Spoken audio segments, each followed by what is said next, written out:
Olá, pessoal, boa noite, sejam todos muito bem-vindos ao nosso Café Filosófico aqui da FASBAN. Eu sou o professor Irineu Letensky, irmão basiliano, reitor aqui da nossa faculdade, e também sou o coordenador dos nossos cursos de pós-graduação. A FASBAN está localizada aqui em Curitiba, nós estamos aqui falando diretamente do nosso estúdio São João Crisóstomo, e estamos agora em Curitiba com 18 graus aqui, né? Então eu vejo que já temos aqui bastante pessoas aqui aguardando aqui para a nossa live especial aqui da noite de hoje. Vamos falar mais um pouquinho, né? Então aqui já temos o Maicon, também o André, o Edirley, o Frei Mateus Venâncio, Luiz Henrique, Frei Francisco, Pedro Moura, sempre presente, Raíssa Medeiro, Frei Dimas, Patrícia, Ricardo Júlio também sempre está conosco, né, Ricardo? O Jorge. Também vocês podem escrever, pessoal, aqui no chat, de qual cidade vocês estão falando e como está a temperatura. Curitiba geralmente é um pouco mais gelada, hoje estamos com a temperatura um pouquinho mais elevada. Ó, aqui também está o Flávio, o Antônio, o Nildon, o Elton, olha aqui quanta gente bacana chegando. Joelmir, Vladimir, Daniel, o André, o Adalton, o Vitor, o Alessandro Cavacin Alves, professor Alessandro, boa noite, professor aqui da FASBAN, Maria Heloísa, o Fábio, o Daniel, o Iago, o Geraldo, bastante gente bacana, o Frei Wellington também, lá de Porto Alegre, olha aqui, ó, o Flávio de São Paulo, ó. Então sejam todos bem-vindos aqui a essa nossa mais um café filosófico aqui da FASBAN, né? Então, a FASBAN é uma instituição de ensino superior com mais de 50 anos de experiência no ensino das ciências humanas, né? Nós temos aqui o nosso curso de bacharelado em filosofia. Também temos um curso livre de filosofia aqui que nós ofertamos para as pessoas interessadas e também o curso propedêutico. E também temos vários cursos de pós-graduação em diversas áreas, né? O que eu quero aqui destacar para vocês são as novas turmas que estaremos iniciando agora em julho. Um curso de filosofia, um curso de liturgia, um curso inédito que estamos abrindo agora em julho, né? Uma pós em liturgia. O pessoal sempre cobrava e perguntava por que não abríamos uma pós também em liturgia. Então, temos essa pós aqui inédita aqui na FASBAN, que estaremos começando uma turma agora em julho. A turma já está confirmada. E também um curso de pós-graduação em Arquitetura e Arte Sacra do Espaço Litúrgico, que é um curso bastante procurado aqui na FASBAN, também estaremos abrindo uma nova turma agora em julho. As nossas pós-graduações, todas elas se realizam em módulos, né? São 2 semanas em julho, 2 em janeiro e 2 em julho. E agora, devido à pandemia, os nossos módulos em julho serão de maneira remota, online. Então, aqueles que ainda têm interesse em estudar mais a liturgia e também a arquitetura e a arte sacra, ainda temos algumas vagas, né? E hoje, como eu já havia dito para vocês, né, temos aqui uma noite muito especial para as nossas reflexões, né? Aqui estará junto conosco o professor William Saraiva Borges. Olha só que bacana, olha sobre o que nós vamos repetir hoje, sobre Guilherme de Ockham, Vida, Obra, Pensamento e Fortuna. Então, já antecipadamente, agradeço ao professor William por ter acolhido o nosso convite. E, professor William, boa noite, seja muito bem-vindo aqui a essa noite.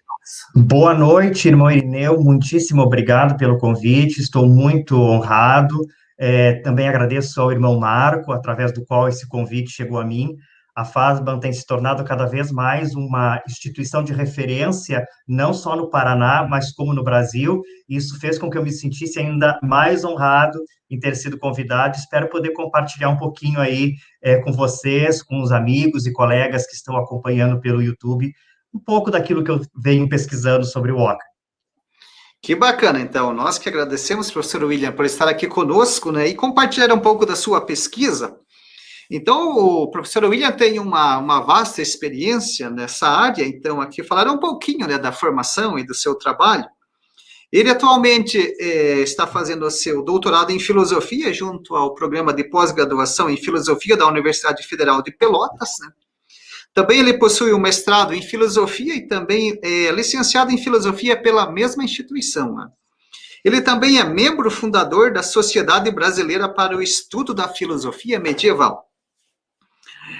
também é membro do grupo de trabalho, né, o GT, Filosofia na Idade Média, cujas atividades estão vinculadas à Associação Nacional de Pós-Graduação em Filosofia, a ANPOF, né, conhecida.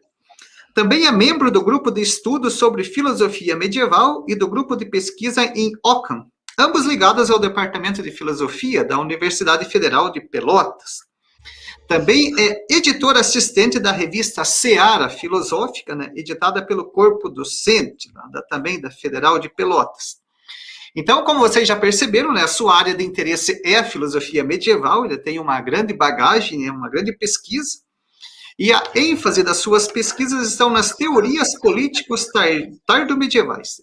Atualmente, William tem concentrado seus estudos no pensamento dos autores da chamada Escola Franciscana, especialmente a filosofia política de Guilherme de Ockham. Então, William, mais uma vez, seja muito bem-vindo, muito obrigado por acolher o nosso convite, e agora passo a palavra para as suas reflexões. Obrigado pela apresentação, irmão Irineu, mais uma vez agradeço o convite. Então, vou compartilhar aqui alguns slides que eu preparei para vocês, para a gente poder conversar um pouco. Então, tem bastante coisa para ser falada, eu vou tentar ser o mais sintético possível, resumir da melhor maneira possível, para que a gente consiga fazer um sobrevoo sobre o pensamento, sobre a vida e sobre as obras do Ockham, dentro de uns 40 minutos aí, que é o que é proposto. Então, vou compartilhar aqui. Acredito que já esteja aparecendo para vocês. Então, eu intitulei aí esta minha fala, Guilherme de Ockham, Vida, Obra, Pensamento e Fortuna. Bom, vida é a vida mesmo, né? São alguns dados biográficos. Obra é a obra, não é alguns elementos a respeito da bibliografia, né? Do que o Ockham escreveu e também alguma bibliografia secundária, alguns estudos que foram feitos sobre ele. O pensamento, obviamente, são as próprias ideias do autor. E fortuna é uma palavra um pouco curiosa. Quando a gente usa o termo fortuna para se referir a um autor, nós não estamos nos referindo à sorte ou à riqueza, nós estamos nos referindo ao pouco à recepção do pensamento desse autor. A palavra fortuna, quando aplicada a um autor, significa isso.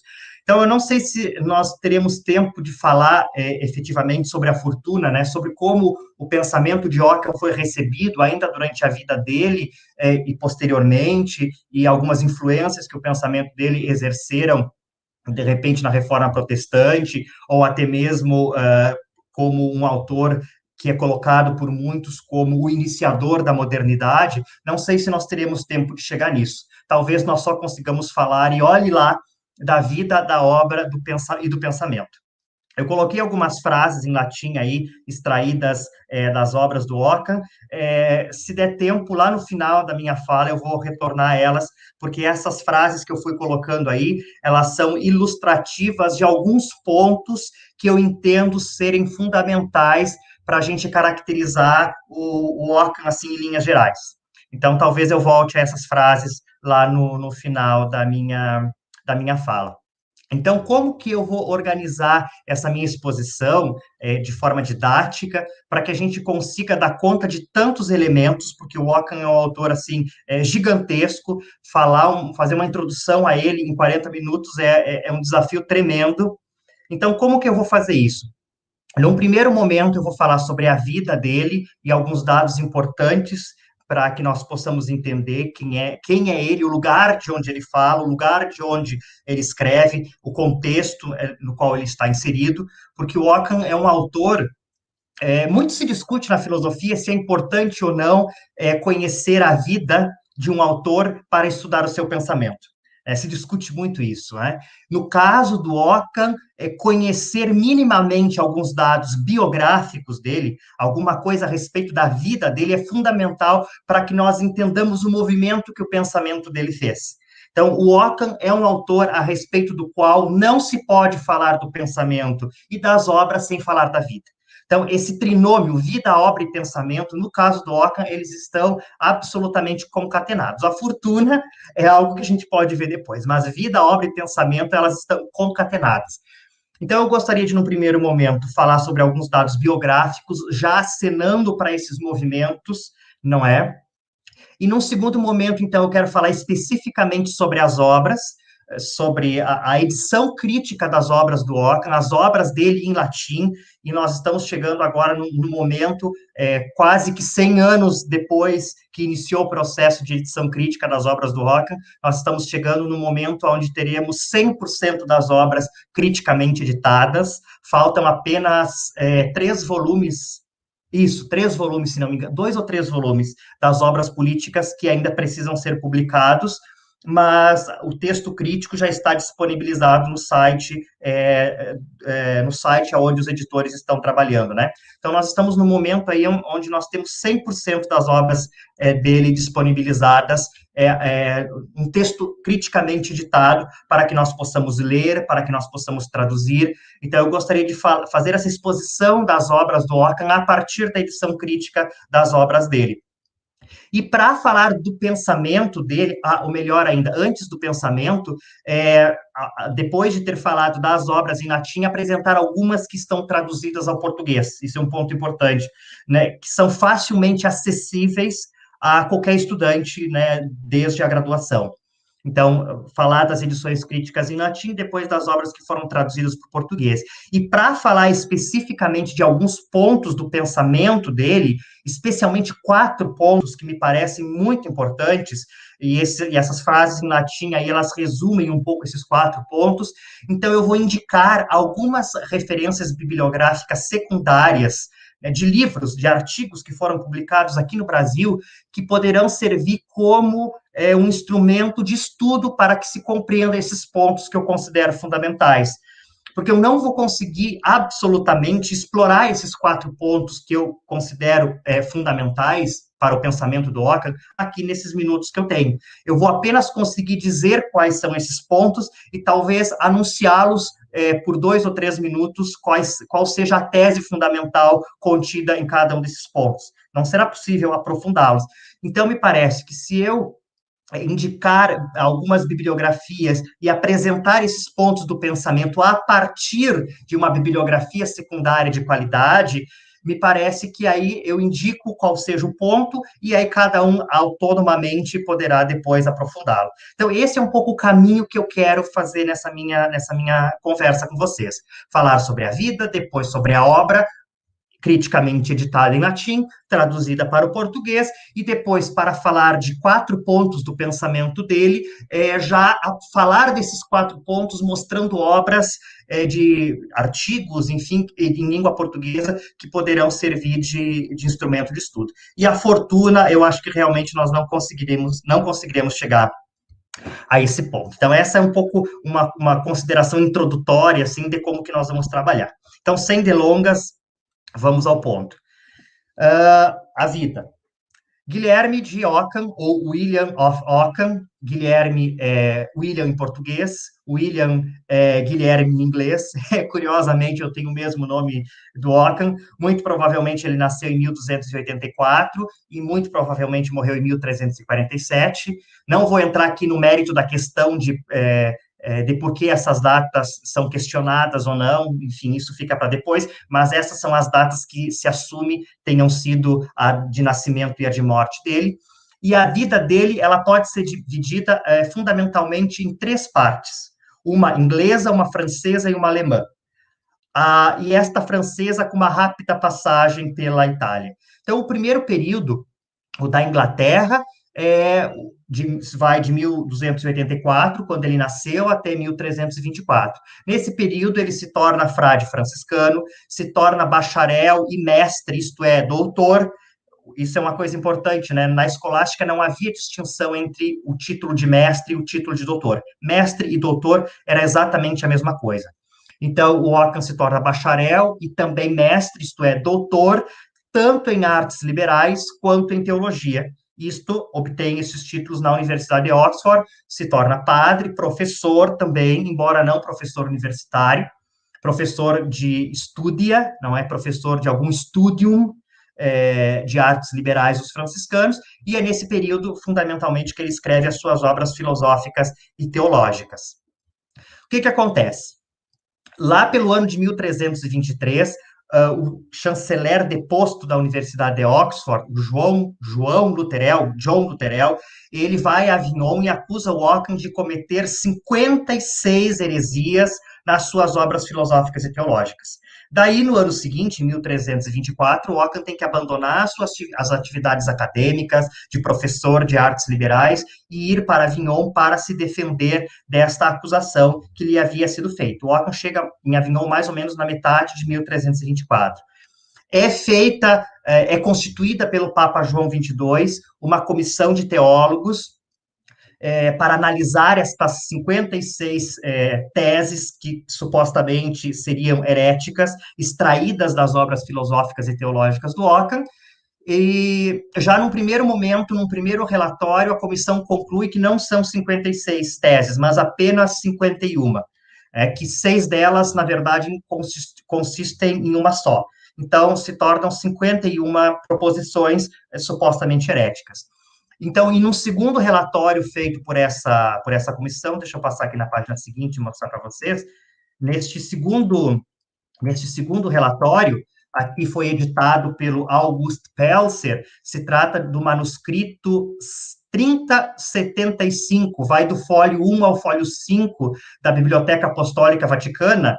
É um manuscrito que foi copiado por Ricardo de Londres, mais ou menos em 1333, mas a data dele original é de 1326. Trata-se do relatório dos mestres em teologia encarregados por João 22, pelo Papa João 22, de examinar os 51 artigos de Ockham.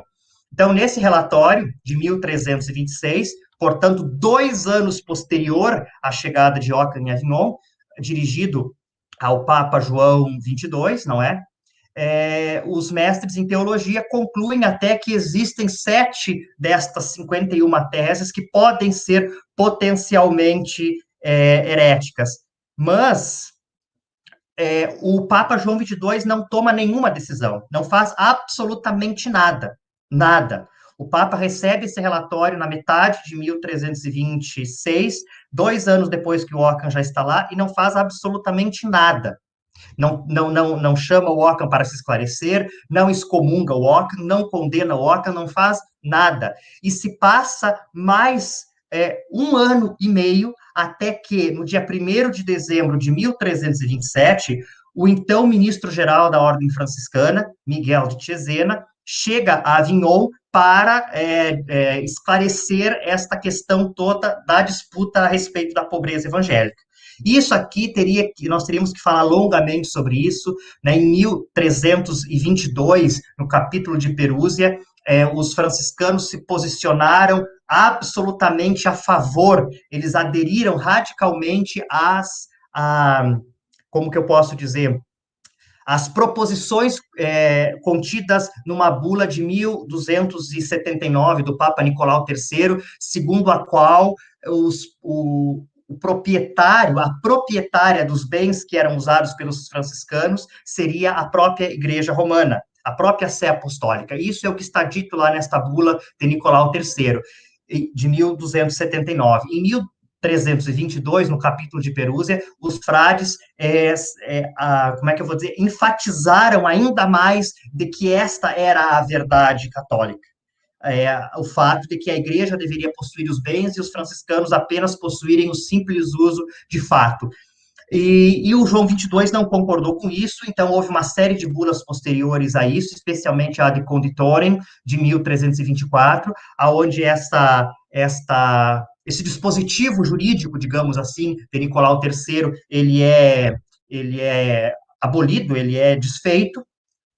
Então, aconteceu uma série de conflitos a respeito disso, e em 1327, então, o Miguel de Cesena, que é o ministro-geral da Ordem Franciscana, chega em Avignon para tratar desse imbróglio todo. Então, existe uma disputa aí que vem vindo desde 1322 a respeito da pobreza. Em 1327, o Miguel de Cesena, superior-geral da Ordem Franciscana, chega em Avignon para tratar dessa questão. Quando Miguel de Cesena chega lá, 1 ano e meio depois do relatório ter sido feito a respeito das supostas heresias do Ockham, Então, o Miguel de Cesena pede que o Ockham analise, por sua vez, as bulas do Papa João XXII. Estas bulas nas quais o Papa João XXII se posicionava contra o capítulo de Perúzia e se posicionava contra as bulas do Papa Nicolau III e também as bulas do Papa Gregório, enfim, todas as bulas precedentes que reconheciam esse dispositivo jurídico, né? A igreja possui os bens e os franciscanos têm o simples uso de fato. Então, o Ockham começa a analisar as bulas do Papa João XXII e conclui que, na verdade, o herege nessa história é o Papa João XXII. E aí, meio ano depois, no dia 26 de maio de 1328, o Ockham, o Miguel de Cesena, que é o ministro-geral da Ordem, o secretário-geral da Ordem, o Bonagrazia de Bergamo, um outro frade lá, o Francisco de Ascoli, e outros companheiros, todos eles fogem de Avignon. Fogem de Avignon, no dia 26 de maio de 1328. E poucos dias depois, no dia 6 de junho de 1328, o Ockham, o Miguel de Cesena e todos esses frades são excomungados. Onde é que eu quero chegar com esse raciocínio? O Ockham não foi excomungado pelas supostas heresias que ele tenha cometido nas suas obras filosóficas e teológicas. Tanto é que houve um relatório que foi entregue ao Papa 2 anos depois do Ockham já ter chegado em Avignon, em 1326, e o Papa não fez nada. 1 ano e meio depois, chega lá o Miguel de Cesena, eles estão preocupados com outra questão, é o problema da pobreza. Meio ano depois disso, o Ockham, todo mundo foge, e essa excomunhão, ela não foi específica para o Ockham. Essa excomunhão de 6 de junho de 1328 é uma excomunhão que se dirige a todos os franciscanos que fugiram de Avignon, e o Ockham junto com eles. Então, o Ockham não foi excomungado em virtude dessas supostas heresias que ele teria cometido, 56 ou 51, ou 7 que sejam, depois do relatório final, ele não foi excomungado por isso, ele foi excomungado unicamente porque fugiu de Avignon junto com o Miguel de Cesena. Portanto, ele foi excomungado por envolver-se na disputa a respeito da pobreza evangélica franciscana, e não por supostas heresias filosóficas e teológicas. Esse é um ponto muito importante. Tanto que, se vocês olharem aqui, eu deixei aqui para destacar, a primeira edição do Index Librorum Prohibitorum, publicado pelo Papa Paulo IV em Roma em 1559, essa é a primeira edição, é anterior ainda ao Concílio de Trento. Esse não é o Index Librorum Tridentino, o Tridentino é posterior. Esta é a primeiríssima edição, o primeiro Index Librorum Prohibitorum que existiu na história. Do Papa Paulo IV, Roma, 1559. Aqui na letra G, nós vamos ver o nome de Ockham, e as obras do Ockham que estão proibidas apenas são as obras políticas. O Opus Nonadinta Dierum, que é uma obra na qual Ockham critica diretamente uma bula do Papa João XXII, a bula Quia Vir Reprobus, na qual o Papa João XXII, por sua vez, critica as apelações do Miguel de Cesena. Uma outra obra do Ockham, aqui no plural, Diálogos, porque é uma obra dividida em 3 partes, Diálogos 1, Diálogos 2 e Diálogos 3, também é uma obra política, e todos os escritos do Ockham contra o Papa João XXII. Então, vejam que lá, na metade do século XVI, 1559, apenas as obras políticas do Ockham, naquelas onde ele discute o problema da pobreza e questões sobre os direitos dos imperadores e dos papas, etc., que são proibidas, que são condenadas no Index Librorum Prohibitorum. E nenhuma menção é feita às obras filosóficas e teológicas. Qual é a conclusão que eu estou querendo extrair dessa exposição? É que, se que existe alguma heresia no pensamento do Ockham, é apenas no que se refere às suas obras políticas, e não no que se refere às suas obras filosóficas e teológicas. Porque o Ockham tem sido continuamente acusado de ser um herege, de ser um destruidor da escolástica, de ser um destruidor, de ser o iniciador de toda a desordem da filosofia moderna. Então, quer dizer, o Ockham, e muitas dessas acusações, e esse é o ponto, e aqui falando também da fortuna, muitas dessas acusações que são feitas ao pensamento do Ockham se devem a uma errônea interpretação do que é realmente o pensamento filosófico e teológico do Ockham. Toda hora me aparece aí alguém compartilhando alguma coisa, mas até do ponto de vista acadêmico mesmo, eu vejo nos livros de história da filosofia serem afirmadas certas coisas a respeito do Ockham que ele nunca afirmou. Então, se faz uma caricatura do pensamento do Ockham, e em virtude dessas caricaturas se considera ele um herege, sendo que a igreja não o condenou como herege, a igreja não o excomungou por ser herege, o excomungou apenas por uma desobediência em ter fugido do cárcere privado, vamos chamar assim, a que os franciscanos estavam submetidos ali em Avignon. E só posteriormente, apenas as obras filosóficas, somente as obras políticas é que posteriormente vão ser merecedoras da inserção no Index Librorum Prohibitorum. Então, o Ockham foge de Avignon, né, envolvido nessa questão a respeito da pobreza, passa rapidamente pela Itália, onde ele se encontra em Pisa com o Sacro Imperador Ludovico IV da Baviera, e a partir de 1330, então, ele vai para a Alemanha, para Munique, junto com o Sacro Imperador, e lá ele se transforma no conselheiro político do Sacro Imperador. Então, ele fica definitivamente em Munique, ali ele escreve as suas obras políticas, aquelas às quais eu apenas fiz menção, ali, recém fiz menção ali no Index Librorum Prohibitorum, e ele morre em 1347. Então, esse é um pouco o panorama da vida do Ockham, as 3 fases da vida dele, não é? E alguns fatos que envolveram. Então, aqui já deu para dar alguma pincelada a respeito de como que de como que as coisas não são muitas vezes como elas parecem ser. Já deu para a gente entender um pouquinho mais ou menos alguma coisa a respeito da vida dele.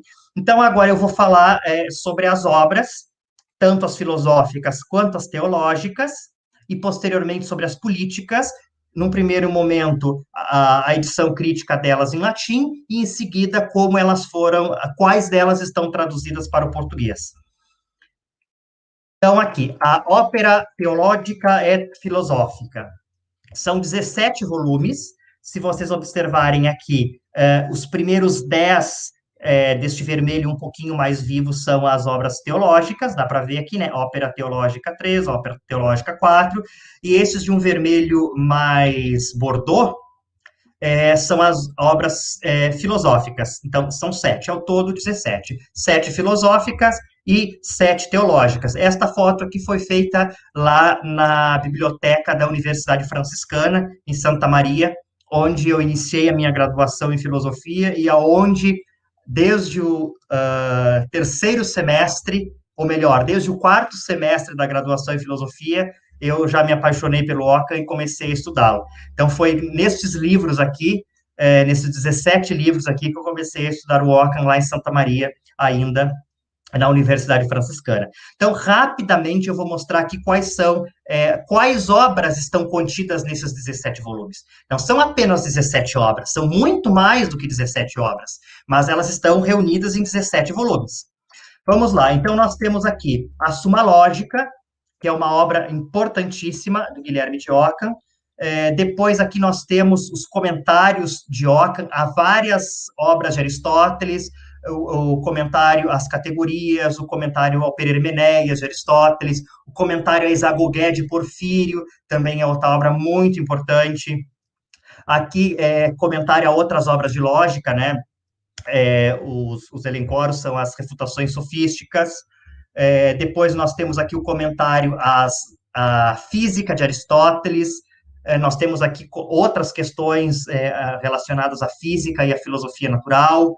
Nós temos aqui, este volume aqui é chamado de Opera Dubia et Spuria, que são obras cuja autenticidade não se tem certeza se realmente tenha sido o Ockham que as escreveu. Eu destaco aqui, por exemplo, o Tratado sobre os Princípios da Teologia, que é uma obra escrita por um discípulo do Ockham, resumindo as ideias dele, mas, enfim, é uma obra atribuída a Ockham por conter o pensamento dele ali. O Tratado sobre o Corpo de Cristo, essas questões variadas aqui, que os editores juntaram várias questões que eles foram encontrando soltas em manuscritos por aí, e eles editaram nesse conjunto denominado editorialmente de questões variadas. Nós temos depois as questões quadriletais, que são 7 qualíbetos, que eram aquelas atividades a que os professores se submetiam na Páscoa e no Natal a responder qualquer pergunta a respeito de qualquer coisa. Então, qualibeta septem significa que por 7 vezes o Ockham se submeteu a responder perguntas a respeito de qualquer coisa. Mas não são 7 perguntas, são várias perguntas respondidas no âmbito de cada um desses qualíbeta. Então, somando todas as questões individualmente, dá lá quase 190 questões, se não me falha a memória.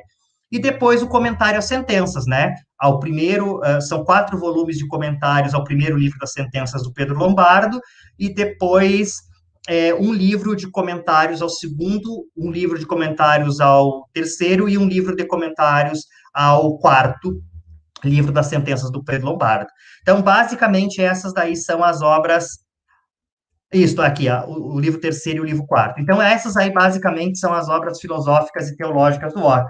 Não dá para entrar muito nos detalhes do que seja tratado em cada uma delas, mas estas obras aí são aquelas que estão contidas nos 17 volumes das obras filosóficas e teológicas, todas elas editadas criticamente, e aí eu coloquei a imagem dos frontispícios, não é? É basicamente a ficha catalográfica, isso daí, né? Então, aí tem o nome dos profissionais que as editaram, o ano em que foram editadas e a instituição que as publicou, a Universidade São Boaventura. Então, isso aqui fica também a título, essas portadas aqui, esses frontispícios aqui servem como ficha catalográfica dessas obras aí, para que cada um também possa saber quais são essas obras. Como esse vídeo vai ficar disponibilizado aqui, depois podem olhar com calma para cada uma delas e ter o elenco de todas, não é? Então, basicamente, as obras filosóficas e teológicas,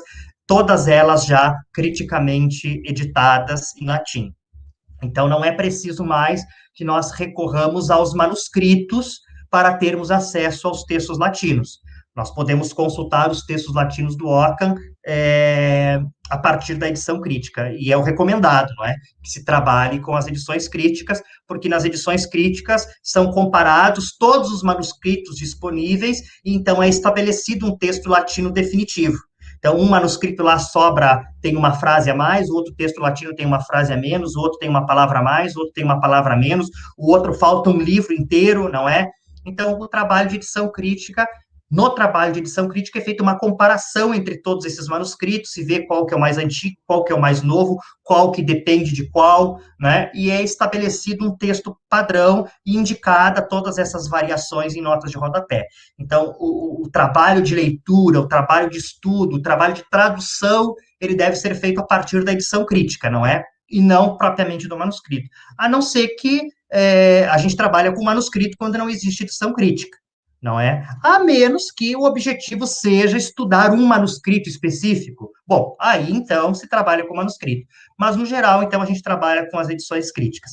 Essa observação é importante, porque eu penso que muitos dos que ouvirão esta fala sejam alunos de graduação. Então, não tem a menor noção entre qual é a diferença de um manuscrito, de uma edição crítica, de uma tradução, né, por onde que a gente começa a acessar o texto original, a dita fonte. Como que nós acessamos a fonte? A fonte é o texto criticamente editado, que, por sua vez, tem sua origem nos manuscritos. Mas nós trabalhamos com a edição crítica, né? Então, isso em relação às obras filosóficas e teológicas. Aqui nós temos as obras políticas, então são basicamente 13 obras políticas. As primeiras 7, estão aqui os títulos dela em latim, as primeiras 7 são aquelas em que o Ockham está fundamentalmente discutindo o problema da pobreza evangélico-franciscana. Essas obras, todas elas aqui, elas giram em torno da defesa de Ockham desta proposta de vida, deste propósito vitae dos franciscanos, da radical e absoluta pobreza, e um confronto e um enfrentamento do Papa João XXII, que não parecia mais disposto a aceitar os dispositivos jurídicos que garantiam a pobreza absoluta dos franciscanos. E já nesta obra aqui, o Tratado contra Bento XII, que é o Papa posterior a João XXII, nós já começamos a perceber uma transição. Nós já temos uma transição. E aí, nessas outras obras, aqui do 8 ao 13, nós já temos um Ockham não mais preocupado com questões a respeito da pobreza, mas um Ockham elaborando uma teoria política a respeito da separação entre igreja e Estado. Em que medida o poder espiritual pode interferir, e quando eu digo poder espiritual, eu me refiro ao Papa, né? Em que medida o Papa pode interferir na organização política da sociedade, como eu posso dizer, no fazer, nas atividades políticas do imperador, nas atividades civis, nas atividades seculares do imperador, dos reis e dos príncipes, enfim. Então, essas outras obras aqui, o Ockham está discutindo isso, não é? Em que medida o Papa pode intervir em assuntos imperiais e dos reinos, etc., e em que medida também o contrário. Os imperadores e os reis podem interferir em assuntos religiosos. Então, essas aí são as obras. Então, aqui as edições críticas delas, do volume 1 ao volume 3 das obras políticas, eles foram publicados pela Universidade de Manchester, né, do volume 1 ao volume 3, publicados pela Universidade de Manchester. A partir do volume 4, eles foram publicados já pela Universidade de Oxford, a edição crítica, né? E aí nós temos aqui, o volume 5 foi publicado em 2020, aqui alguns livros da parte 1 do Diálogos. Aí depois vocês vejam os 6 e os 7 não estão publicados ainda, acredito que serão publicados nesse ano. Depois o volume 8 foi publicado em 2011 e o volume 9 foi publicado em 2019. Então, essas daí são as obras políticas do Ockham, né? Vamos passar rapidinho aqui por elas. Aqui está o site, e aí o nome de todos os editores que estão trabalhando no processo de edição crítica do Diálogos. Então, aqui esse site, ele é disponível aí na Academia Britânica, né? Então, pode ser livremente acessado, esses textos todos podem ser gratuitamente baixados ali para o estudo. Então, ainda que tenham sido publicados em volumes impressos, especialmente o Diálogos, não é? Não me refiro às obras políticas 1, 2, 3 e 4, me refiro aqui ao Diálogos, não é? Da ópera política do 5 ao 9. Ainda que tenham sido publicados, 2 ainda serão publicados, eles podem ser acessados gratuitamente nesse site.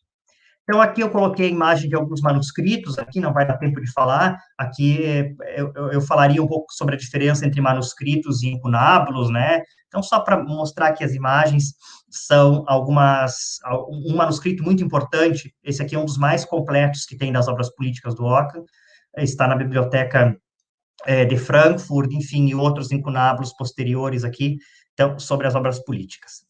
Então, o que está traduzido? O que está traduzido para o português? Então, nós temos aqui, em São Paulo, em 1973, a coleção Os Pensadores, no volume 8, foi publicada uma tradução com base numa que havia sido organizada em Nova York, em 1957, pelo Philotheus Boehner. Então, esta é a primeira tradução em língua portuguesa das obras do Ockham, somente alguns excertos de obras filosóficas e teológicas, não é? Então, essa é uma edição muito importante. Depois nós temos aqui, publicado em 97, em Porto Alegre, a primeira questão do prólogo do comentário de Ockham às sentenças. Depois, em 99, publicado também em Porto Alegre, nós temos a primeira parte da Suma Lógica. Depois, em 2014, em São Paulo, nós temos aí publicada a tradução de todos os textos nos quais o Ockham trabalha, discute a questão dos futuros contingentes. Em 88, foi publicada em Petrópolis a tradução integral do Brevilóquio sobre o Principado Tirânico, que é uma obra política. Depois, em 99, foram traduzidas aí 4 obras políticas do Ockham,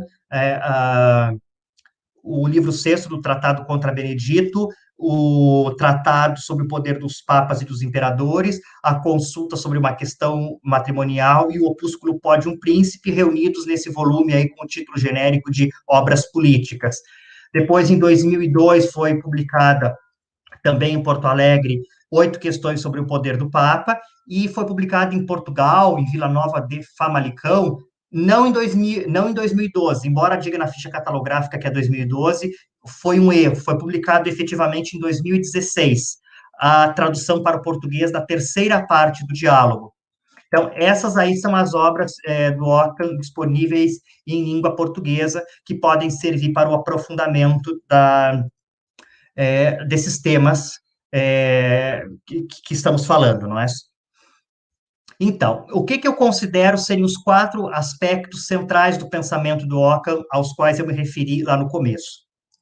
O primeiro deles é a navalha, a célebre navalha de Ockham, que nada mais é do que o princípio da parcimônia ou o princípio da economia. O segundo ponto é o nominalismo do Ockham, que nada mais é do que a resposta de Ockham ao problema dos universais. O terceiro ponto é a separação entre fé e razão, isto é, entre teologia e filosofia. E o quarto ponto é a simetria nas relações entre igreja e Estado, isto é, o poder possuído pela igreja, ele é similar, ele é simétrico ao poder possuído pelo império, pelos reinos, etc., não é? Trata-se de não se trata de uma assimetria, onde um se submeta ao outro, mas são poderes iguais e igualmente legítimos. Então, esses são os 4 pontos que me parecem fundamentais. Esses pontos, eles estão muito aquém de uma exposição exaustiva a respeito do pensamento do Ockham. Quem quiser ter um conhecimento, como é que eu vou dizer, um pouco mais amplo sobre vários aspectos do pensamento do Ockham, pode consultar, por exemplo, essa obra do Alessandro Ghisalberti, publicada em Milão em 1972, mas traduzida para o português e publicada em Porto Alegre em 1997. Aqui, se vocês olharem para o sumário desta obra, vocês vão ver que ela tem 9 capítulos, e aí vocês vão ver que tem um capítulo sobre lógica, um capítulo sobre filosofia da natureza, um capítulo sobre metafísica, enfim, outro sobre ética, outro sobre psicologia. Então, esta obra aqui, disponível em língua portuguesa, ela é muito interessante, porque realmente ela pode nos dar um panorama bastante amplo sobre vários aspectos do pensamento do Ockham. Mas, especialmente em relação àqueles 4 que eu mencionei antes, nós temos aqui este livro publicado em 97, em São Paulo, pela editora Vozes, aonde o Frei Raimundo Vier, lá no capítulo 9, é um artigo já publicado em 82, mas reunido e republicado aqui em 97, onde o Frei Raimundo Vier apresenta o que seja a navalha de Ockham, não é? Como um princípio metodológico, como um axioma lógico que funciona como a premissa maior de um raciocínio. Então, não vai dar para explicar isso muito detalhadamente aqui, eu recomendo essa leitura aqui, mas o ponto aqui, a navalha de Ockham não é um princípio metafísico, a navalha de Ockham não diz que a realidade como um todo seja constituída por um número pequeno ou limitado de entidades. A navalha de Ockham, ela tem uma função metodológica, ela é um axioma, ela diz que quando existem 2 teorias rivais, e se ambas explicam igualmente um determinado fenômeno, se deve preferir aquela que faz uso de uma complexidade de conceitos menor. Então, a formulação da navalha é inutilmente se faz por mais o que se pode fazer por menos. Então, essas formulações que se tem aí, de que os entes e as essências não devem ser multiplicados sem necessidade, isso não está nas obras de Ockham. O que está nas obras de Ockham é que inutilmente se faz por mais o que se pode fazer por menos. Então, eu escrevi um pequeno trabalhinho sobre isso, está disponível na internet aí, tem aí o título dele, a função lógica e os critérios de aplicação da navalha, é só jogar no Google aí que vai aparecer, onde eu explico de forma bastante detalhada e bastante breve também, né, o que seria esta navalha. Pode dar uma consultada nisso aí depois, né? Agora, em relação ao problema dos universais, ao nominalismo do Ockham, que é a resposta do Ockham ao problema dos universais, temos este livro aqui do professor Pedro Leite Júnior, aqui da UFPEL, publicado em Porto Alegre em 2001, que o professor Pedro faz uma análise bastante detalhada do que seja o nominalismo do Ockham e de qual seja a resposta dele ao problema dos universais. Então, é um livrinho que dá para dar uma conferida aí. para aprofundar um pouco essa questão. E, de forma mais breve, tem este artigo que eu escrevi junto com o professor Pedro, o antirrealismo nominalista de Guilherme de Ockham, a partir do comentário a Isaac Gauguin e Porfírio. Então, aqui, de forma muito didática e também de forma bastante simples, eu tentei explicar o que significa esse nominalismo do Ockham, o que significa o antirrealismo dele, né, e desfazendo certos equívocos segundo os quais os universais seriam para Ockham meros flatus votis, meras emissões de voz sem sentido, o que não é o caso. Isto não é verdade. No Ockham nós temos uma metafísica, uma ontologia do singular, e o universal, ele é um conceito mental que é extraído pelo intelecto, que é elaborado no intelecto com base na experiência que temos dos singulares. Então, esse texto aqui, ele pode ajudar bastante a entender isso daí. Depois, em relação, no que diz respeito à relação entre fé e razão, a separação entre fé e razão, tem esse textinho aí que eu escrevi, também junto com o professor Pedro, publicado neste livro aí, organizado pelo professor De Boer, em Porto Alegre, em 2019, e pelo professor De Boni e pelo professor Gelain. Então, esse texto também pode ser encontrado na internet, gratuitamente. Então, aí também eu vou explicando de forma muito detalhada em que consiste essa separação entre fé e razão para o Guilherme de Ockham. Depois, no que se refere ao pensamento político do Ockham, não é a separação entre a simetria nas relações entre igreja e Estado. Temos este livro de 2010, publicado pelo professor Souza, numa edição conjunta entre Porto Alegre e Porto, Portugal, de 2010. É muito interessante esse livro, As Relações de Poder na Idade Média Tardia. E depois este livro do padre Penha Eguren, que foi publicado em Madrid em 2005, e que nós traduzimos, o professor Pedro e eu, e publicamos aqui em Pelotas ano passado. É um texto monumental para compreender o pensamento político do Ockham. E especialmente no que se refere ao tema da liberdade no pensamento político do Ockham, eu remeto à minha dissertação de mestrado, que eu publiquei como livro, que também pode ser gratuitamente acessada na internet, onde esse tópico da política poderá ser aprofundado. Então, aqui, aquelas frases que eu coloquei lá no começo, que eu disse que eu as retomaria no final, e o tempo já está esgotando, já esgotou, na verdade, não vai dar tempo de analisá-las muito detidamente. Então, em relação à navalha de Ockham, essas três frases aqui, ó. Frustra fit per plura quo potest fire, rolei a língua. Frustra, latim tem que falar devagar, frustra fit per plura quo potest fire per pautiora. Então, inutilmente se faz por mais o que se pode fazer por menos. Depois... Professor William, só um momentinho, você pode usar mais uns minutinhos aí para fazer a explanação, que o conteúdo está bem bacana? Então, tá certo, então, irmão. Pode utilizar mais uns minutinhos para fazer a explanação, não tem problema, fica à vontade, tá bom? Certo, então. Obrigado, irmão. Nada. Então, em relação a estes títulos em vermelho aí, navalha de Ockham, nominalismo, fé e razão, religião e política, são aqueles 4 pontos que eu disse a vocês, que me parecem ser, assim, os aspectos centrais do pensamento do Ockham. Embora eu tenha mostrado para vocês o livro do Guisalbert ali, que há 9 capítulos, enfim, o pensamento do Ockham é muito mais do que esses 4 pontos.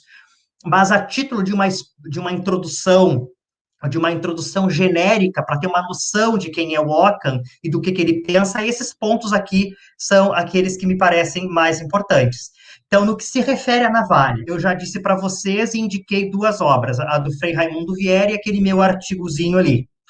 A navalha de Ockham, ela não é um princípio metafísico, segundo o qual a natureza seja simples. Essas formulações que nós vemos na história da filosofia, de que os entes não devem ser multiplicados sem necessidade, de que as essências não devem ser multiplicadas sem necessidade, isso não está absolutamente dito em lugar nenhum da obra do Ockham. Eu digo isso sem peso nenhum na minha consciência. Não está dito em lugar nenhum. Diz nos livros de história da filosofia, mas não diz nas obras do Ockham. Nas obras do Ockham, diz apenas essas 3 coisas que estão ditas aqui sob esse título Navalha de Ockham. Diz, frustra fit per plura quo potest fieri per pautiora. Pluralitas nunquam est ponenda sine necessitate. e, eventualmente, se pautiori sufficiunt, pluris superfluunt, isto é, inutilmente se faz mais do que se pode fazer por menos, a pluralidade nunca deve ser postulada sem necessidade, e se o menos é suficiente, o mais é supérfluo. Então, vejam, não está dizendo em lugar nenhum que entes ontológicos, que essências ontológicas devam ou não devam ser multiplicadas. A navalha de Ockham ela é colocada aqui como um princípio metodológico. Falando português bem claro, ela é um axioma, um princípio tal qual os 3 princípios da lógica aristotélica, não contradição, identidade e terceiro excluído. Ela é um princípio e ela funciona como premissa maior de um silogismo. Vamos dar um exemplo. Dado que inutilmente se faz por mais do que se pode fazer por menos, dado que a pluralidade nunca deve ser postulada sem necessidade, dado que se o menos é suficiente, o mais é supérfluo, dado que, apresentado este princípio enquanto premissa maior, dado isso, uma vez diante de 2 teorias, ou 3 ou 4 ou 5 teorias, que explicam igualmente um determinado fenômeno, devemos preferir aquela que contém um número menor de elementos teóricos. Então, vejam bem, a navalha ela funciona como um princípio lógico, ela tem uma aplicação metodológica, ela é uma premissa maior enquanto princípio dentro de um silogismo. Em si, ela não diz nada a respeito da metafísica. Agora, se nós vamos extrair daí conclusões metafísicas, bom, aí são outros 500. Podemos extrair conclusões metafísicas a respeito dos entes? Podemos. Mas a navalha, em si, ela não diz nada a respeito dos entes. Mas isso aqui está bem explicadinho lá, tanto no texto do Frei Raimundo Vier, quanto naquele meu artiguinho. Em relação ao nominalismo, esse trechinho aí diz, ó, et ita sequitur quo philosophus non vult quo res universale sint vere extra et descentia rerum singularium, sed quo significat substantia singularis. O que o Ockham está dizendo? E o filósofo, isto é, Aristóteles, não parece querer que os universais existam realmente fora da nossa mente. Isto é, que eles existam ontologicamente e que esses universais sejam a essência das coisas singulares. Mas, ao contrário, parece que Aristóteles apenas, o filósofo Aristóteles apenas quer que esses universais signifiquem as substâncias singulares. Isso Ockham está dizendo ao comentar o Perermenéia de Aristóteles. E aqui está expresso de modo bastante resumido o que seja o nominalismo do Ockham. Os universais não existem na realidade. Os universais são apenas conceitos mentais. Os universais não são a essência das coisas singulares. O que existe realmente são as coisas singulares. Os universais são formados na nossa mente. Na nossa mente. E a nossa mente aplica esses universais aos singulares. Portanto, os universais que existem na nossa mente, eles apenas significam as substâncias singulares. Mas não que os universais sejam a essência das coisas singulares. Os universais absolutamente não existem no mundo real. Os universais apenas existem na nossa mente. São conceitos. No mundo real existem apenas as coisas singulares. Fé e razão. Uma citaçãozinha ali também em latim do Ockham para dizer o quê? Já vou lê-la direto em português. Os artigos de fé não são princípios de demonstração nem conclusão, nem são prováveis, porque todos ou muitos, e especialmente os sábios, especialmente aos sábios, eles parecem serem falsos. Então, quer dizer, o Ockham está dizendo que os artigos de fé, tais como Deus existe, Deus é unitrino, Cristo é a segunda pessoa da Santíssima Trindade, etc. Os artigos de fé, que são revelados pela Sagrada Escritura, eles não podem ser racionalmente demonstrados. Ao contrário do que Tomás de Aquino pretendia, e a escolástica como um todo pretendeu, ser capaz de fazer uma teologia natural, isto é, uma teodiceia, o Ockham vai dizer o quê? A razão natural não é capaz de demonstrar os artigos de fé. Por isso que o Ockham se usa de forma pejorativa, dizer que o Ockham é um fideísta. que o Ockham é um fideísta, porque em relação aos artigos de fé, eu tenho que aceitá-los pela fé. A razão natural não pode conhecê-los. Não pode conhecê-los. Então, há uma separação entre fé e razão. Lá naquele meu textinho lá publicado no livro do professor Deboni e do professor Gelain, eu explico isso detalhadamente, né? A mesma coisa em relação ao nominalismo. Naquele meu artigo que eu indiquei ali, eu explico detalhadamente isso daí.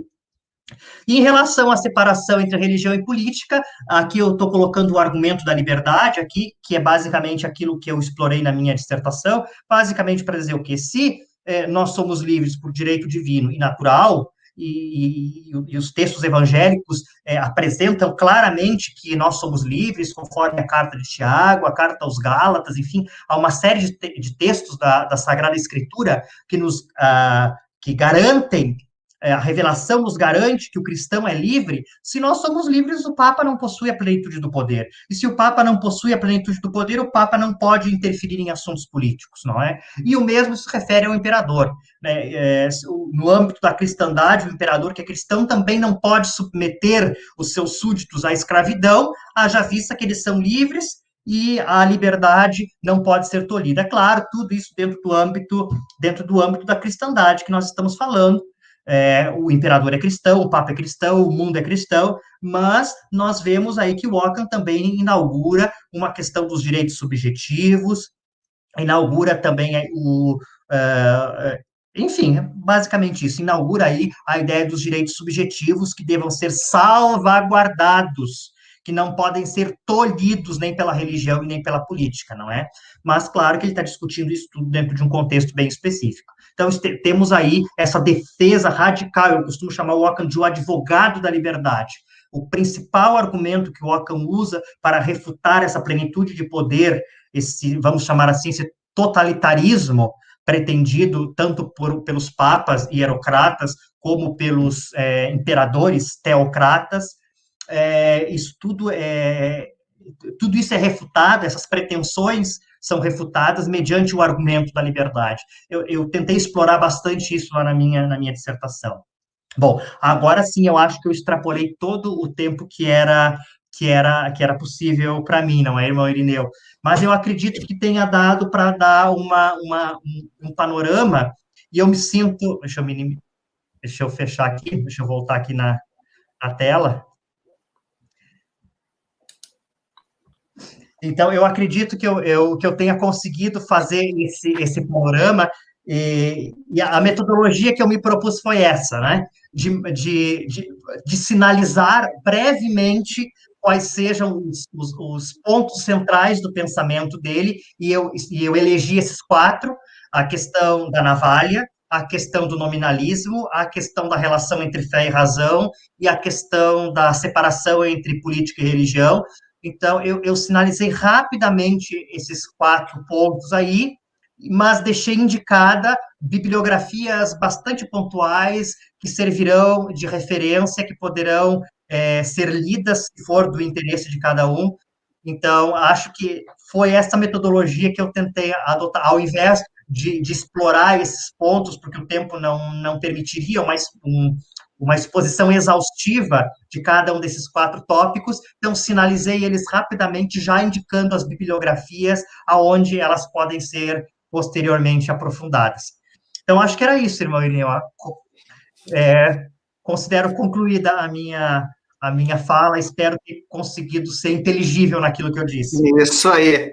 Que bom, professor William, muito obrigado e parabéns pela sua belíssima explanação, expondo as obras, aí, partindo como pesquisador, né, certamente, lendo os textos, e a partir de agora, vocês já podem colocar as suas questões aqui no chat, né, na sequência, né, quem tiver alguma questão, algum esclarecimento para o professor William, pode postar as suas questões aqui no chat, que na sequência nós já conversaremos sobre isso, né.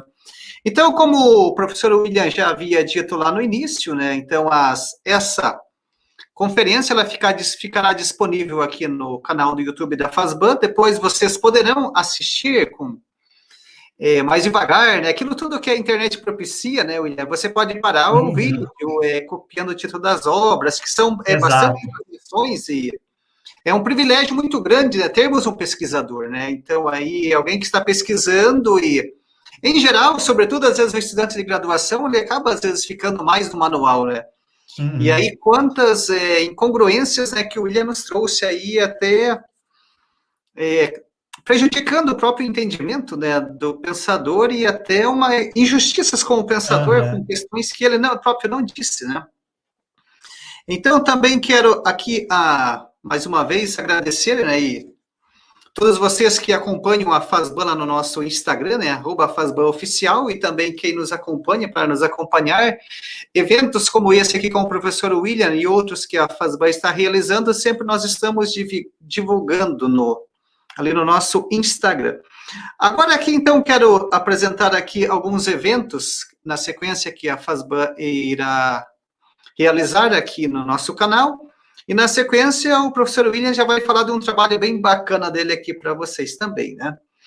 Então, aqui no dia 9/6, também às 19h30, nós teremos uma live com a iconógrafa e artista sacra Maria Fonseca, com o seguinte título: A Beleza na Arte Sacra. Então, dia 9/6, às 19h30, teremos esta live. Nos dias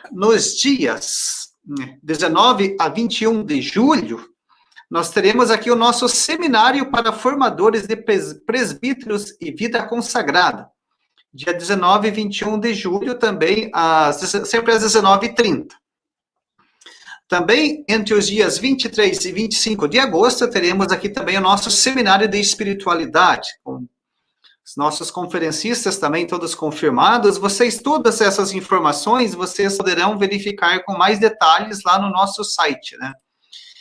Fazban.edu.br, e também o link para as inscrições estão lá no nosso site, né? E ainda nos dias 20 a 22 de setembro, teremos o nosso seminário missionário, também sempre às 19h30. E agora, eu quero que o professor William fale um pouquinho aqui, né, desse importante estudo, né, desse importante meio aqui de divulgação da filosofia medieval. Então, professor William, por gentileza, fale aqui para o nosso pessoal um pouquinho desse seu maravilhoso trabalho também que ocorre aqui.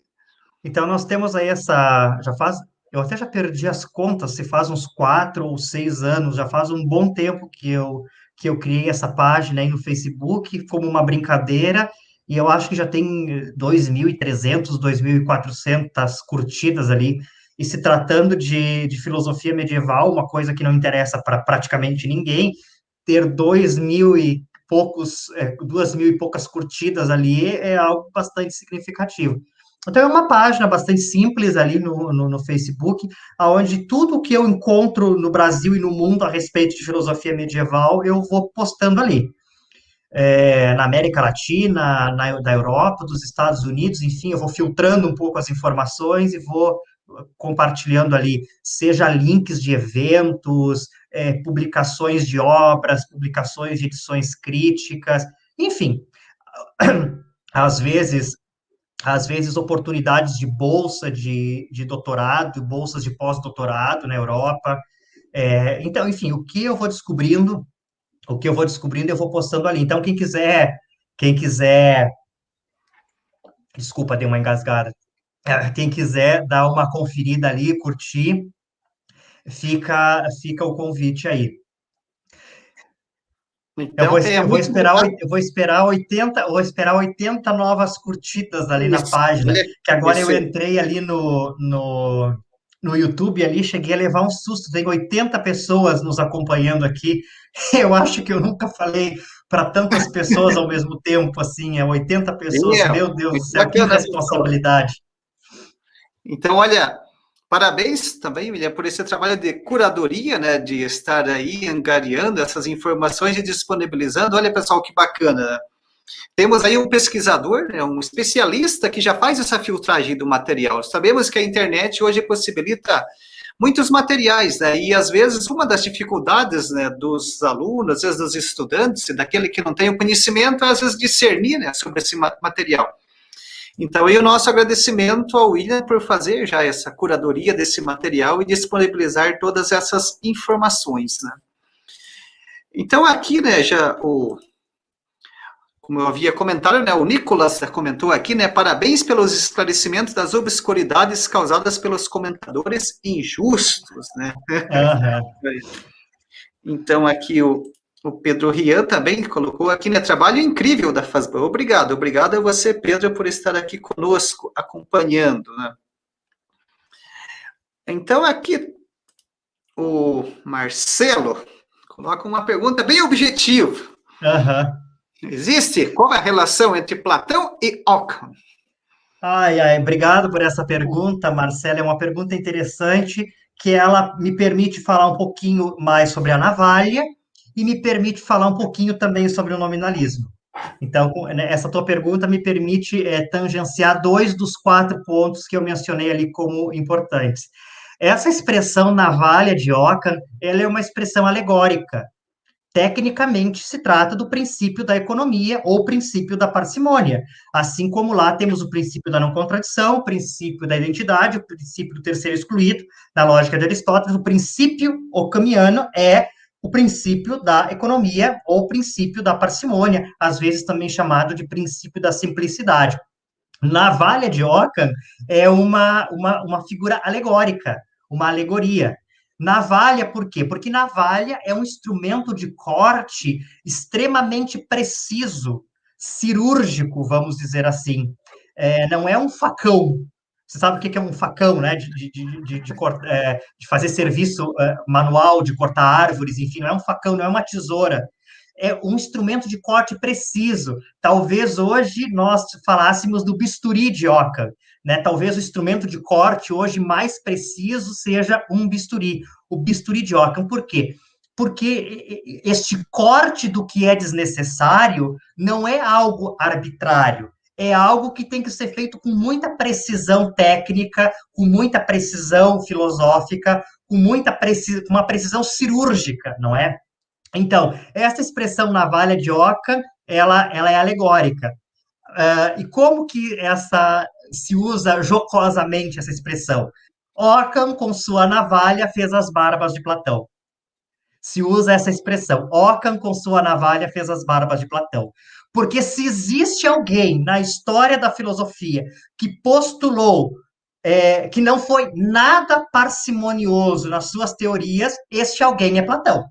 Porque vamos combinar, alguém ter a criatividade de supor que existe um dualismo ontológico, um mundo das ideias e um mundo sensível, um demiurgo que contempla as ideias e vem e fabrica o mundo sensível, e que as coisas sensíveis, por exemplo, esta xícara sensível aqui, esta xícara particular, ela é uma xícara porque participa da xícara em si, que está lá no mundo das ideias. Então, quer dizer, existe coisa mais, ou coisa menos parcimoniosa do que isso?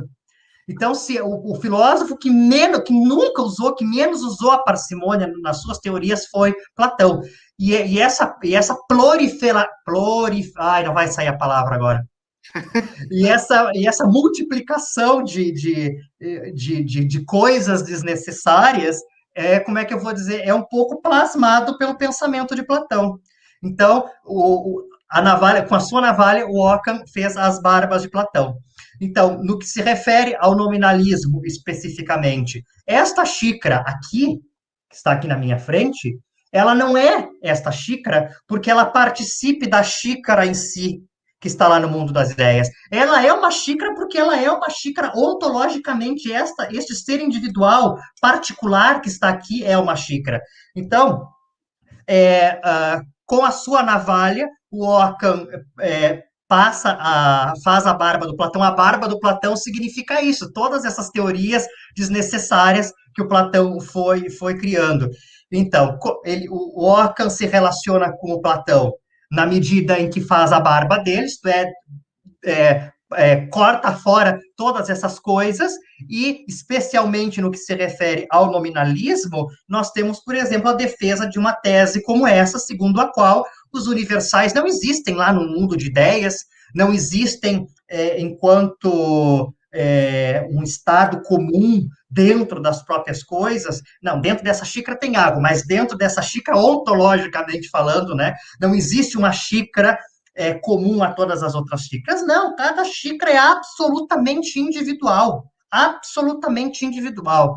E o universal xícara está aqui na minha mente, né? Aqui dentro da minha cabeça. E aí eu uso os universais que a minha mente criou para classificá-los logicamente. Então, os universais deixam de ser, como é que eu vou dizer, coisas ontológicas, deixam de ser realidades ontológicas e passam a ser signos, passam a ser elementos da lógica, passam a ser elementos da linguagem. Então, o universal xícara não é uma realidade ontológica que existe na realidade. O universal xícara é um conceito que eu uso linguisticamente para classificar. Isto é uma xícara, mas isto não é uma xícara. Então, eu acho que a tua pergunta é muito boa, Marcelo. Eu espero ter sido claro na resposta. Muito boa pergunta. Que beleza. Então, temos aqui, né, o Emerson, maravilhoso, esse café filosófico, aqui compartilhando. Aqui também o outro comentário aqui do Frei Henrique: desdobrar a riqueza filosófica sobre uma figura singular, Nossa Senhora Franciscana, é gratificante. Parabéns. Então, olha, aqui nós temos uma série de perguntas e o nosso tempo aqui já está esgotando. Será que poderíamos fazer assim, William, lermos todas as questões e você fazer um comentário geral sobre elas? Podemos fazer assim? Pode ser, então, pode ser. Se for possível, né? Não sei se será não, possível. Eu tento responder o que der. Então aqui, o André pergunta, né? Não sei se é possível fazer essa relação, mas se for, em que medida a navalha de Ockham pode estar na origem ou ter favorecido o surgimento do individualismo como ética, preceito liberal? O Vladimir pergunta: você não acha que Ockham lançou luzes na insurreição protestante? Pois onde não há autoridade, há anarquia. Justamente o que Lutero fez, né? Aqui temos outra pergunta da Eduarda. Boa noite, William. Tu comentou sobre os diferentes textos e como trabalhamos com edições críticas. Quem transforma os manuscritos em edição crítica? É um trabalho entre mais de uma área? Uma pergunta assim mais técnica, né? Aí, aqui outra questão. Existe algum ponto de contato ou influências entre a concepção política de Ockham e as ideias políticas de Dante Alighieri? Aqui do Rafael: parabéns pela sua exposição, William. Minha pergunta é mais simples. Pergunta de aluno: para quem deseja estudar Ockham, por quais livros deve começar? A questão é importante, Rafael, questão importante. Aqui o Alessandro Cavacin, nosso professor aqui da FASBAN. Em que sentido as ideias políticas de Ockham eram consideradas contra o pensamento cristão? E aqui já tem mais duas, finalizando. Ockham diz que não existe universal, mas somente os particulares. Portanto, a construção desse consenso se dá por qual caminho? E, por último, aqui do Nildon, né? A navalha de Ockham, então, teria uma inspiração aristotélica? Em que medida o princípio da parcimônia de Ockham apresenta algo diverso da teoria aristotélica? Então, são vários assuntos, vários temas, né? Mas só para aqui contemplar e agradecer aos pessoal que está nos acompanhando e enviou suas perguntas. Se possível, então, William, fazer um comentário geral aí sobre as questões, né? Puxa vida, teria que ter no mínimo 5 minutos para responder cada uma delas, né? Deixa eu tentar. Eu não sei nem se eu me lembro ainda de todas elas. Acho que teve umas 6 ou 7 perguntas aí. Sim, são diversas. Vamos, tá. Aqui esta sobre a influência aristotélica da navalha de Ockham, sim. A navalha de Ockham, ela está formulada na física de Aristóteles. A navalha de Ockham, ou melhor, a navalha, vamos dizer de outra maneira. O princípio da parcimônia, pela primeira vez, aparece formulado na física de Aristóteles. E se vocês lerem aquele textinho que eu escrevi ali, ou o textinho do Frei Raimundo Vier, vocês vão perceber que a primeira vez onde o Ockham se posiciona a respeito disso é no comentário que o Ockham escreve à física de Aristóteles. Eu tive a grande felicidade de poder pegar este manuscrito nas minhas mãos, lá na Biblioteca do Sacro Convento, em Assis, o manuscrito do comentário de Ockham, a Física de Aristóteles, aonde ele comenta ali, aonde ele vai explicando exatamente. Então, qual é a diferença entre Aristóteles e Ockham? O Ockham, eu diria assim, e um pouco me fundamentando também no que o Frei Raimundo Vieira explica, o Ockham, ele transforma o Ockham transforma o princípio da parcimônia numa espécie de princípio geral, universal, e aqui é eu falando, quase que comparável aos três princípios da lógica aristotélica. Mas Aristóteles não fez isso. Aristóteles apenas fez uso desse princípio de economia lá na física, mas quem eleva esse princípio de parcimônia, quem eleva esse princípio de economia a esse status de ser quase um quarto princípio da lógica é o Ockham. Então, quer dizer, quem movimenta, quem faz uso, como é que eu vou dizer? É realmente isso, quem faz o uso exaustivo deste princípio que está colocado na física de Aristóteles não é o Aristóteles, mas é o Ockham. Por isso que é chamado navalha de Ockham, não navalha de Aristóteles. Mas a origem dela está lá na física de Aristóteles. Então, não sei se ficou um pouco confuso, mas é um pouco isso daí, né? Então, sim, o Ockham, ele é muito aristotélico, e mesmo em relação aos universais, isso é uma coisa interessantíssima. Para Ockham, Aristóteles é um nominalista, e isso ninguém diz.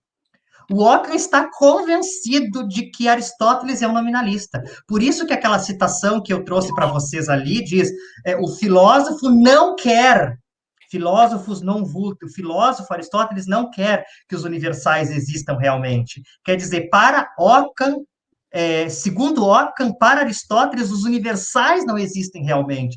E nós temos uma tese consagrada na história da filosofia, que Aristóteles é um realista, que os universais existiriam, que a substância, né, na qual acontecem os acidentes seria uma realidade ontológica existente, e elas seriam universais.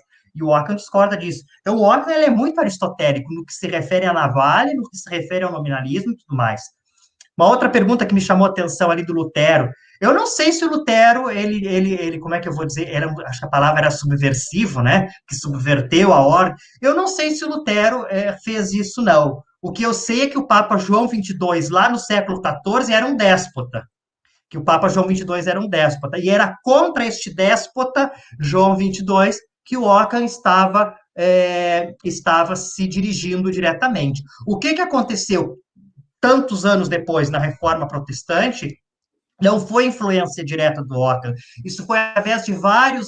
Aí nós teríamos que entrar naquilo que nós chamamos de occamismo, né, que são os autores que se apropriaram do pensamento occamista, tais como Gabriel Biel, e aqui parece que a influência direta sobre Martinho Lutero não é de Ockham, é de Gabriel Biel, que é um occamista e não um occamiano.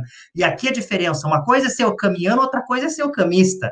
O Gabriel Biel é um occamista, entendeu? E a influência de Gabriel Biel enquanto occamista é que é exercida sobre Lutero. Então, aqui nós teríamos que muito pano para manga. Que mais que eu poderia comentar ainda disso tudo que foi falado aí? Ali que teve um estudante que perguntou, né, a indicação de uma obra para começar o sim, estudo, claro, né? isso, boa pergunta, boa pergunta. Então, meus queridos, eu acho que aquela obra do professor Guisalberti, que eu indiquei ali, ela com certeza poderia ser uma primeira obra a ser lida para que se tenha uma visão abrangente, geral, do pensamento do Ockham, mas, em relação a esses 4 pontos que eu destaquei aqui, podem ser lidas estas obras que eu indiquei aí. Então, pode começar pelo livro do professor Guisalberti, traduzido pelo professor Teboni, ou pode começar por esses artigos aí, artigos e livros que eu fui indicando, especificamente uns em relação à política, outros em relação à teologia, enfim, né? Depois vocês podem voltar com calma aí voltar a live para trás e olhar ali os títulos. Uma outra pergunta que me chamou a atenção da Eduarda ali sobre a edição crítica. Então, sim, o trabalho de edição crítica dos textos é um trabalho interdisciplinar. É um trabalho que é feito pelo paleógrafo. Quem é o paleógrafo? O paleógrafo é aquela pessoa que estuda como que os textos antigos são escritos, estuda a caligrafia antiga. Os manuscritos, eles são, via de regra, escritos cheios de abreviaturas, então precisa de um paleógrafo que saiba porque aquele D, N, com um tracinho em cima do N e um E, saber que essas 3 letrinhas significa domine, por exemplo. Então tem um trabalho, isso aí é um trabalho de expandir as abreviações. Então, é um trabalho do paleógrafo. E depois saber se aquela letra lá é um S, se é um F, que parece tudo a mesma coisa, né? Então, tem um trabalho do paleógrafo, tem um trabalho do filólogo, né? Tem um trabalho do filósofo também, porque não basta um conhecimento técnico de paleografia, de filologia, é preciso conhecer o pensamento do autor também. Então, é um trabalho multidisciplinar. O pessoal da arquivologia pode entrar também, o pessoal da história, é um trabalho, sim, multidisciplinar. Então, esses profissionais todos normalmente se reúnem em grandes equipes interdisciplinares, e então eles vão garimpando nas bibliotecas. Hoje em dia é mais fácil, porque os manuscritos das bibliotecas estão catalogados, então tu pode entrar no catálogo da Biblioteca Vaticana, tu pode entrar enfim, nos catálogos de qualquer biblioteca, botar o nome Ockham ali, tu vai ver todos os manuscritos de Ockham que tem naquela biblioteca. Então, tu vai pegar todos esses manuscritos, fazer a comparação entre eles, analisar todas essas variáveis, e aí vai ser publicado um texto criticamente editado, né, que é um texto, vai se estabelecer um texto latino de referência, que tem por base todos esses manuscritos, né, que são chamados os testemunhos, todos esses testemunhos disponíveis. Eu sou apaixonado por isso aqui, eu ainda quero poder me dedicar especificamente a trabalhar com edição crítica de obras, um dia ainda. Que bom, então, professor William, agradeço a todos vocês que postaram aqui, tem bastante comentário, bastante perguntas, talvez, professor William, de acordo com a sua disponibilidade, podemos fazer uma segunda live aí, né, William de Ockham, parte 2, né? Por que não? Por que não?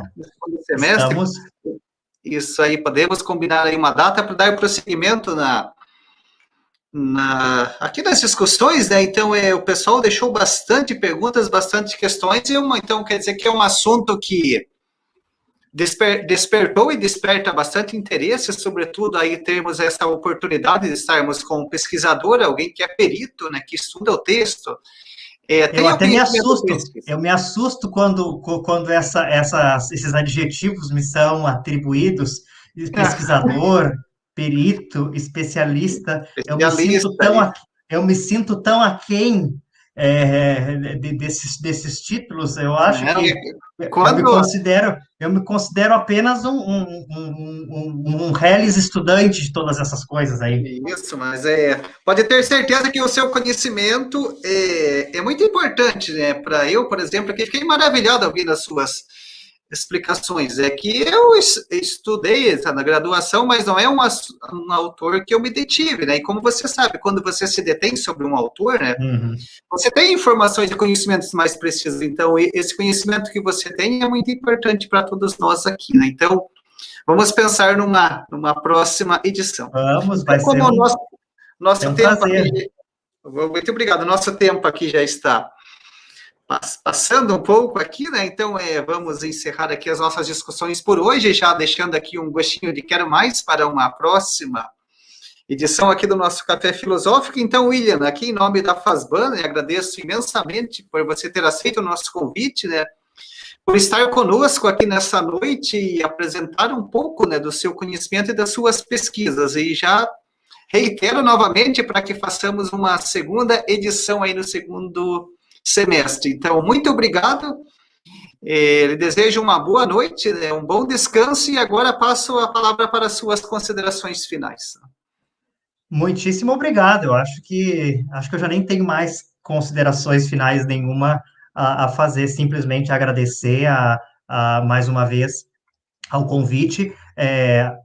Dirijo esse agradecimento ao senhor, irmão Irineu, que é o reitor, e também ao irmão Marco, através do qual o convite chegou a mim, agradeço a participação de tantos colegas, amigos aí, eu me surpreendi quando eu entrei ali no YouTube, quando eu concluí a minha fala, tinha 80 pessoas ali ainda escutando, então fiquei muito, muito contente, assim, sinto o peso da responsabilidade, espero ter conseguido, espero não ter dito nenhuma besteira, ter contribuído um pouquinho, espero também ter conseguido ser claro naquilo que eu falei, porque realmente é bastante assunto, dos 30 minutos para frente eu tive que correr um pouquinho para chegar no final, ainda bem que teve aqueles 10 minutinhos a mais ali para dar uma concluída, mas então, muitíssimo obrigado mesmo, e já fico já duplamente honrado com essa possibilidade de repente termos uma outra conversa lá para o próximo semestre. Que bom, então, muito obrigado. Mais uma vez agradeço a todos vocês que estiveram aqui conosco nessa noite, com os comentários e com as perguntas. E nos vemos na nossa próxima live. Uma boa noite, um abraço a todos, até a próxima. Tchau, tchau. Boa noite.